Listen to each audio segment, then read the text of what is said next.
ብስሚላህ ራህማን ራሂም አልሐምዱሊላህ። አንድ ሰው ለሚስቱ ያ ኡሚ፣ ያ ኡኽቲ፣ ማማ እና የመሳሰሉትን ቃላቶች ይላል። ይሄ ነገር በሸሪዓችን እንዴት ይታያል የሚለውን በአጭሩ ከዑለማዎች አባባል ወስደን እንመለከታለን። ምን አሉ ዑለማዎች? አንድ ሰው ለሚስቱ እነዚህን ቃላቶች ማለቱ ሁለት የሆኑ ግምቶች ይኖረታል አሉ። ሁለት ግምቶች። አንደኛው ግምት ዚሃር ነው፣ ሚስቴ እንደ እናቴ ጀርባ ነች የማለት ያክል። ሁለተኛው ደግሞ አይ አይደለም ላይሆን ይችላል።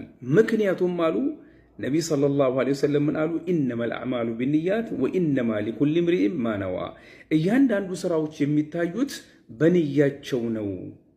እያንዳንዱ ሰው ንያው ነው የሚታይለትና ለስራው ትክክለኛነት ብለዋል ሰለላሁ ዐለይሂ ወሰለም።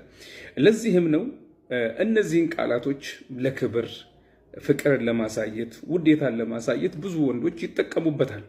እናም ይሄ ከሆነ አሉ ዑለማዎች ዚሃር አይደለም፣ 2 ወር አከታትሎ መጾም አያስፈልገውም። ምንም ነገር እሱ የሚጠየቅበት ነገር የለውም። ምክንያቱም ሚስትን ማክበር ከሸሪዓችን ከዲናችን ነውና። ምን አሉ ኢብኑ ቁዳማ ረሒመሁላሁ ተዓላ በአልሙግኒ 6ኛው ሙጀለድ 8ኛው ላይ ወኢን ቃለ አንቲ አለየ ከኡሚ፣ አንቺ ልክ በእኔ ላይ እንደ እናቴ ነሽ ካለ ወይ ደግሞ ከዚህ ጋር የተመሳሰሉ ቃላቶችን ከተናገረ ወነዋ ቢሂ ዚሃርን ከነየተበት አልፈልግሽም እንደማለት፣ በቃ አንቺ እንደ እናቴ ነሽ፣ ሁለተኛ ሚስት ለኔ መሆን አትችም የሚለውን አይነት አባባል ካለ አሉ ምን አሉ አጠቃላይ ዑለማዎች አሉ እብን ቁዳማ ወኢነዋ ቢሂ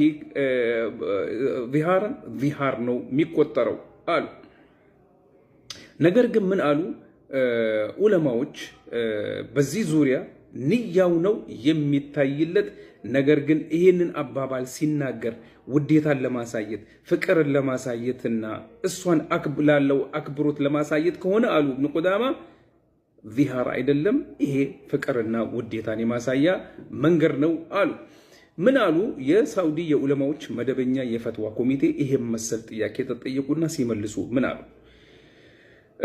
إذا قال الزوج لزوجته أنا أخوك وأنت أختي وأنت أمي أو كأمي أو أنت مني كأمي أو كأختي فإن أراد بذلك أنها مثل ما ذكر في الكرامة أو الصلة والبر أو الاحترام أو لم يكن له نية ولم يكن هناك قرائن تدل على إرادة الظهار فليس ما حصل منه ظهارا ولا يلزمه شيء. እነዚህን ቃላቶች ሲናገር አንቺ እንደ እናቴ ነሽ፣ አንቺ እንደ እህቴ ነሽ፣ አንቺ